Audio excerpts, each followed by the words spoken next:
बौद्धरे पुणी थरे सामना को आसी बेआईनी गोचालाण अभियोग।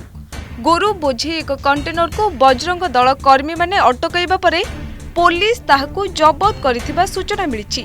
एही घटना परे पुलिस रो चेकिंग व्यवस्था को नै पुणी प्रश्न उठिछि। सूचना अनुसार एक कंटेनर रे बहु संख्यक गोरु चालाण हेउथिबा खबर पाई बौद्ध बजरंग दल कर्मी माने गाड़ीटिकू पिछा करिथिले। परे पुराना कटक थाना अंतर्गत हरे कृष्णपुर निकटरे कंटेनर को अटकाई पुलिस को खबर देइथिले। घटनास्थल में पहुंची पुलिस कंटेनर को जबत करने सह 4 जन को अटक रखिछि।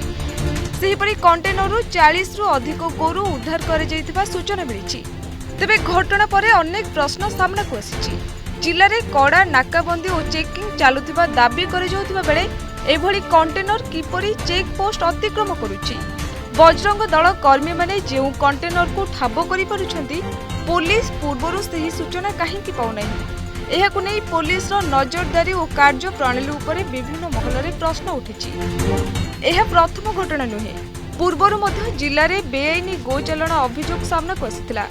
घटना रे आउ किए संपृक्त गोचालाण नेटवर्क केते बड़ एवं एहा पछरे आउ कहार संपृक्ति रहिछि से नै पुलिस तदंत जारी रखिछि। तदंत परे संपूर्ण सत्य सामना को आसिबो। आपण देखुछंती ओटीवी नेक्स्ट।